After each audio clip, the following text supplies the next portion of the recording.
Poprosil bych černý mikrofon, jestli by se mohli zapnout.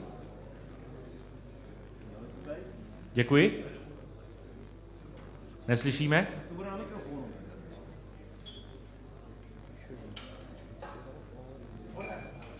Máme aj hore, aj vysiela.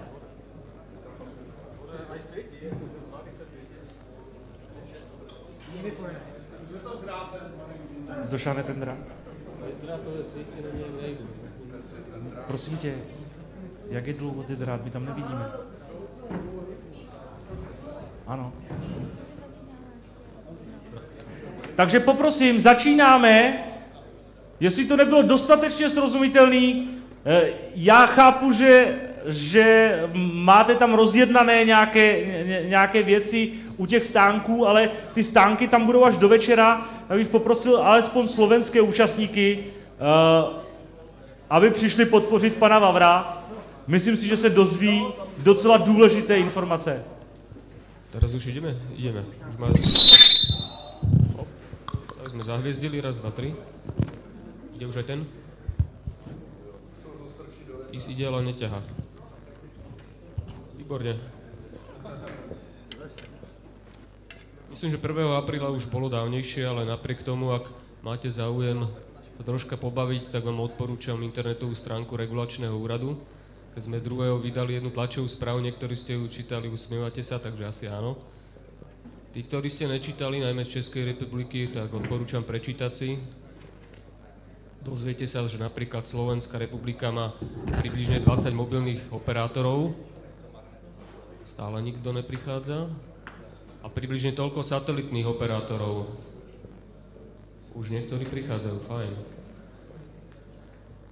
Keď sme oslovili jedného z tých tzv. Satelitných operátorov, že asi urobil niekde chybu, vypak asi soudruzi z Ender udelali chybu, tak nám odpovedal, že my naozaj sme satelitný operátor, pretože máme na našej budove satelitnú anténu. Asi viete, že to bola satelitná anténa na príjem televíznych programov a ďalej na spracovanie do káblového rozvodu. Takže na úvod asi toľko. Nič? Nikto? Neprichádza? No dobre, tak pustíme sa do našej témy.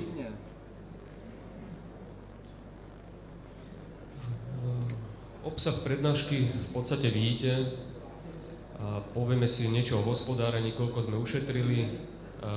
Prídeme k tej téme, ktorá je tu v podstate jedna z tých hlavných, to je hrozba spoplatnenia frekvencií, teda najmä tých tzv. Voľných pásmach. Vidím, že to už pritiahlo nejakých ľudí, fajn. Podpora rádiových sietí v malo osídlených oblastiach, na tú tému sme tu už niekoľkokrát hovorili. Potom prejdeme k porovnávaču cien širokopásmového internetu, výberovému konaniu v pásme 3,7 GHz a k národnému roamingu a príchodu 4. mobilného operátora na Slovensko. Už minulý rok som tu hovoril o zrušení Telekomunikačného úradu Slovenskej republiky a Poštového regulačného úradu a vzniku Regulačného úradu. Vláda pri tomto počítala, že ušetrí za 3 roky 1,1 milióna eur, pričom Regulačnému úradu sa podarilo v tom prvom roku existencie úspora až takmer 890 000 eur. Príjmy a výdavky vidíte v podstate na slajde. Môžem povedať, že okolo 173 miliónov sme priniesli. Asi nemusím vysvetľovať, že to bolo najmä v podstate jednorázové úhrady od mobilných operátorov. Táto téma, myslím, že hlavne tu v Českej republike veľmi rezonuje, a to je spoplatňovanie frekvencií, respektíve ja som takisto dostal od slovenských novinárov niekoľko mailov a potom následne aj telefonické otázky, že v Českej republike sa údajne chystá spoplatnenie tzv. Voľných pásiem. Sprvu som si myslel, že to je nejaký aprílový žart, ale apríl, myslím, že vtedy ešte ani nebol, myslím, že to bolo niekedy v marci, alebo kedy je v březnu. Niekdy tak. Takže asi niečo predčasné, čo sa týka vtipov, ale keďže som tých otázok dostal viacero, tak som skôr myslel, že došlo k nejakému nedorozumeniu alebo neporozumeniu zo strany slovenských novinárov. Následne som si prečítal české médiá a zistil som, že aj tam sa o tom píše, takže asi nie, tí slovenskí novinári niečo nepochopili, tak preto som kontaktoval Český telekomunikačný úrad telefonicky. No a tam mi povedali, aká je situácia. Môžem povedať, že v Slovenskej republike sme nad takouto kacírskou myšlienkou ani neuvažovali, takže nemôžem vylúčiť, že niektorého občana Slovenskej republiky takéto niečo nenapadlo, ale teda konkrétne na regulačnom úrade sme nad tým neuvažovali.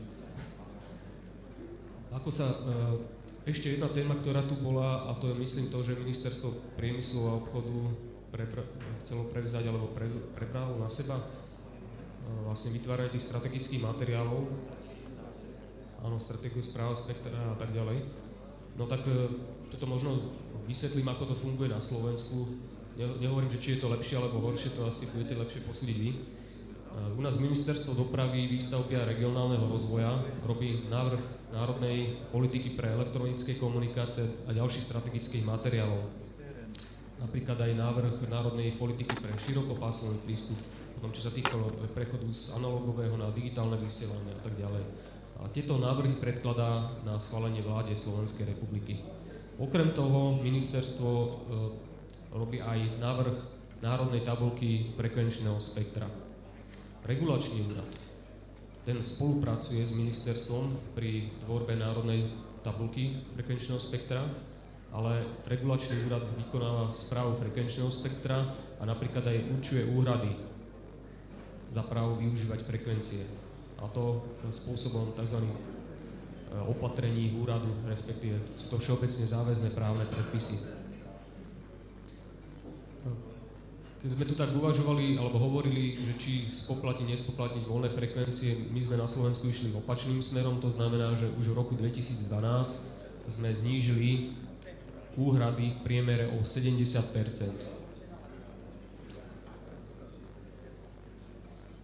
Na túto tému podpora rádiových sietí v nízko osídlených oblastiach sme v podstate už hovorili niekoľkokrát, preto len veľmi stručné zhrnutie, že okrem toho poklesu priemerne o 70%, tak sme urobili podporu, takže čím je menej osídlená obec, alebo povedzme teda nejaká oblasť, tak tým menej operátori za využívanie alebo za právo využívať frekvencie v tej oblasti platia. Je to tam pekne uvedené v percentách, koľko platia v pomere k nejakému sídlu, ktoré má 100 000 alebo teda nad 100 000 obyvateľov. Príklad som tu už aj minulý rok uvádzal, malebnú obec na úpätí Malých Karpat, nejak tak som začínal minulý rok. A bola to obec do 2000 obyvateľov, kde dovtedy operátori platili 86 eur mesačne poplatok a po tomto znížení platili 6,13 eur, čiže úspora približne 80 eur mesačne. Inak to bolo v pásme 3,5 GHz, šírka pásma 7 MHz, omni anténa použitá. Je to ináč počítané výpočtom, takže prejdeme k porovnávaču cien širokopásmového internetu. Na túto tému sme vydali, myslím, teraz ak si dobre pamätám, 2 tlačové správy ako regulačný úrad, že niektorí už o tom niečo viete, ale hlavne tí, čo ste zo Slovenska, tak veľmi dobre viete, o čo ide, keďže ste na tomto spolupracovali, za čo vám patrí veľká vďaka. Už v minulosti predchodca regulačného úradu, telekomunikačný úrad, robil rôzne, nechcem to nazvať porovnávače, ale napríklad zoznam lokalít a operátorov, kde je možné pripojiť sa za cenu do 250 slovenských korún. V tom čase koruna česká a koruna slovenská boli približne 1 k 1, takže zhruba toľko to by vychádzalo to aj v Českej republike. Prečo to 250 korún? Pretože podľa prieskumu jednej renomovanej agentúry práve tí, ktorí nemali ešte doma internetovú prípojku a uvažovali nad tým, tak boli ochotní zaplatiť maximálne 250 slovenských korún. Takže preto. Okrem toho sme napríklad robili aj zoznam bezplatných hotspotov, dnes už to nie je až tak zaujímavé, keďže hotspoty máte v podstate kdekoľvek, kade idete. K tomuto porovnávaču hneď na úvod, aby nedošlo k nedorozumeniu, je to nekomerčný projekt. Operátori ani občania za to nič neplatia. Operátori za to, že sa tam nachádzajú, že je možné vyhľadať, a občania za to, že to využívajú. Samozrejme, neplatia nikto nič. Zapojení sú registrovaní poskytovatelia internetu. No a vzniklo to v spolupráci s vami operátormi a s neziskovou organizáciou. Tá nezisková organizácia je Výskumný ústav spojov v Banskej Bystrici.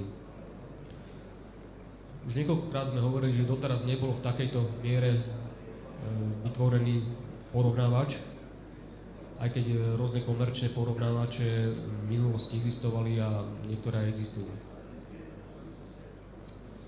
V prvej fáze, vlastne v minulom roku, prebehlo testovanie zo strany operátorov a následne prebieha v súčasnosti testovanie aj zo strany verejnosti. To znamená, aj verejnosť môže otestovať, ako tento porovnávač funguje, no a dávať k tomu návrhy, pripomienky. Ďakujeme aj od vás, od operátorov sme dostali návrhy, pripomienky, aj od občanov sme dostali. Sú tam, teda prevažujú neutrálne návrhy a pripomienky. Dostali sme jednu negatívnu od nejakého občana, ktorý sa, myslím, ani nepodpísal. No a tá bola veľmi všeobecná, čiže asi tak, že všetko je zlé a podobne. Ale prevažujú teda pozitívne pripomienky nad tými negatívnymi, lebo tých bolo veľa viac. Za správnosť poskytnutých údajov zodpovedajú operátori. Ako to všetko funguje, tí, čo ste už mali možnosť, tak veľmi presne viete, ako to funguje, keď už zadáte napríklad obec, tak vám to na úrovni obce porovná, zoradí od najlacnejšieho po najdrahšieho operátora, respektíve môžete udať aj priamo adresu a tým pádom na danú adresu sa urobí toto porovnanie. Dajú sa porovnávať či už samostatné balíčky internetu, širokopásmového internetu, alebo balíčku napríklad s televíziou alebo s hlasovými službami. Je tam filter, čiže môže si ten užívateľ nastaviť, čo vlastne potrebuje, čo hľadá. Tie ponuky sa zoraďujú bez akýchkoľvek preferencií, to znamená, keď som hovoril, že to je nekomerčný projekt, tak nemôže si niekto zaplatiť, že teda bude niekde na vrchu, alebo že bude zvýraznený, alebo že prostredníctvom tej stránky sa bude dať objednať daná služba, alebo niečo podobné. To nechávame práve komerčným projektom. Okrem tej informačnej hodnoty to môže podporiť aj súťaž na trhu. Práve malo by to pomôcť práve vám, lokálnym a regionálnym operátorom, pretože tuto na jednom mieste si bude môcť ten občan vybrať a vyhľadať informácie a nedozvie sa teda napríklad prostredníctvom veľkých reklám len informácie o tých najväčších operátoroch a ich programoch. Čiže toto je, myslím, že výhoda, ktorú by ste mali využiť.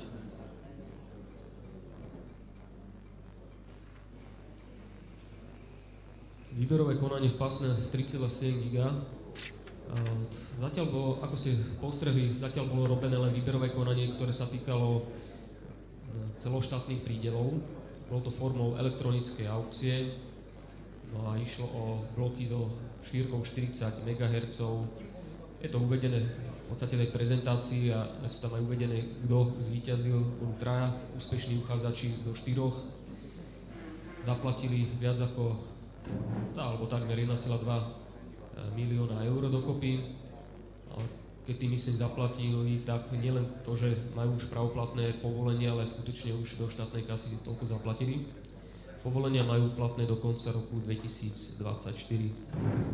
Povinnosť je tam zabezpečiť nomádský prístup všetkým účastníkom v celej sieti, rýchlosti, povinné rýchlosti, kedy musia dosiahnuť minimálne teda povinné rýchlosti, sú uvádzané v prezentácii a takisto keď si pozriete internetovú stránku regulačného úradu, tak tam nájdete zverejnené v plnej miere tieto povolenia, čiže všetky potrebné informácie sa dočítate tam. Toto je téma, ktorá rezonuje Slovenskom v poslednom období, a to je národný roaming, respektíve príchod 4. mobilného operátora na Slovensko. No, teraz už by som nemal hovoriť za bývalý telekomunikačný úrad, kde som takisto bol hovorcom, ale veľmi stručne poviem, že keď sa pripravovali podmienky výberového konania, tak prebehla aj tá konzultácia k podmienkam a aj tam sme rozoberali povinnosť národného roamingu. Nemal voči tomu návrhu nikto nič, respektíve nikto nenamietal a my sme zisťovali samozrejme, ako to funguje v iných krajinách, iných európskych krajinách. Neohraničili sme to len krajinami Európskej únie, ale aj oslovili sme aj regulátorov ďalších európskych krajín, aby nám dali informácie, ako je to u nich s národným roamingom. Dostali sme informáciu takú, že vo výberových konaniach v niektorých krajinách prevzali operátori na seba takúto povinnosť, ale v zásade ide o to, že tie podmienky národného roamingu boli otázkou komerčnej dohody. To znamená, že regulátor do toho nemusel vstupovať snáď až na dve krajiny, kde v minulosti totižto bol aj trh národného roamingu regulovaný, čiže tam boli stanovené nejaké povinnosti. Ako som už povedal, nikto nenamietal voči podmienkam výberového konania a následne ani voči podmienkam povolení, lebo tá povinnosť národného roamingu všetkým trom existujúcim mobilným operátorom bola premietnutá do ich povolení. No a naopak všetci štyria mobilní operátori, čiže aj nový operátor, sa vzdali možnosti rozkladu, čiže možnosť dať v úvodzovkách odvolanie voči rozhodnutiu úradu, čiže voči podmienkam povolenia. Čiže všetkým bolo všetko jasné, sa dá predpokladať a všetci so všetkým súhlasili, so všetkými podmienkami.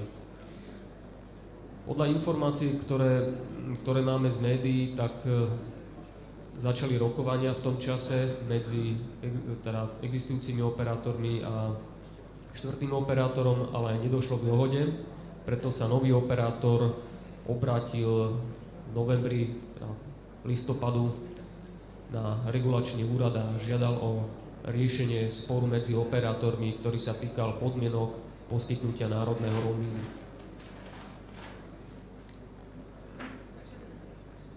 V decembri, respektíve v prosinci, ako štvrtý mobilný operátor oznámil, že dosiahol 20% pokrytie populácie práve sieťou v pásme 1800 MHz, čiže frekvenciami, ktoré si vysúťažil vo výberovom konaní, čo bol taký ten základný predpoklad, aby mali priamo nárok na národný roaming. Už v minulosti, keď ešte štvrtý mobilný operátor neexistoval, naopak keď vstupoval na trh tretí mobilný operátor, u vás v Českej republike je to incumbent o dvojka, u nás to bol tretí mobilný operátor, čiže u nás má úplne iné postavenie, tak tam sa na podmienkach národného roamingu komerčne dohodli a regulačný úrad dodnes nepozná podmienky tohto národného roamingu, aj keď tieto podmienky žiadal. Ale napriek tomu aj tam došlo k nejakým, nazvime to, nedorozumeniam, nepochopeniam, alebo v podstate najlepšie slovo by bolo asi k sporom medzi tretím mobilným operátorom a dovtedy dvoma existujúcimi mobilnými operátormi. A ten spor sa týkal podmienok prepojenia sieti, respektíve ceny za prepojenie. Tam takisto musel v tom čase telekomunikačný úrad o tom rozhodovať, takisto ako v tomto prípade vtedy telekomunikačný úrad vydal predbežko, ako tomu hovoríme ľudovo všetci, a riešil podmienky, respektíve cenové podmienky prepojenia. A následne vydal rozhodnutie, ktorým zareguloval prepojovacie poplatky alebo poplatky za ukončovanie hovorov v mobilných sieťach. Niečo podobné sa udialo aj v prípade štvrtého mobilného operátora, teda v čase, keď do 4 mesiacov regulačný úrad mal vydať rozhodnutie o spore, tak vydal predbežko, ako ľudovo hovoríme všetci, predbežné opatrenie. Je to vlastne rozhodnutie o predbežnom opatrení, kde určil, akým spôsobom sa má postupovať. To znamená, že operátori majú povinnosť národného roamingu a určili napríklad to, že ak sa nedohodnú na cene, tak si budú účtovať cenu, o ktorej v budúcnosti rozhodne regulačný úrad a bude sa postupovať podľa toho, čo skôr nastane. Čiže či sa skôr dohodnú, alebo či bude potrebné potrebné určiť túto cenu. Proces určenia akékoľvek ceny, to nie je jednoduchá záležitosť. Niektorí to zrejme poznáte. Asi už na to nemáme veľmi času, lebo mi tu ukazovali, že posledných pár minút, takže veľmi pekne ďakujem. Inak spomínali sme tu aj európsku smernicu, ktorá sa týka podpory budovania širokopásmových sietí alebo zjednodušenia budovania širokopásmových sietí.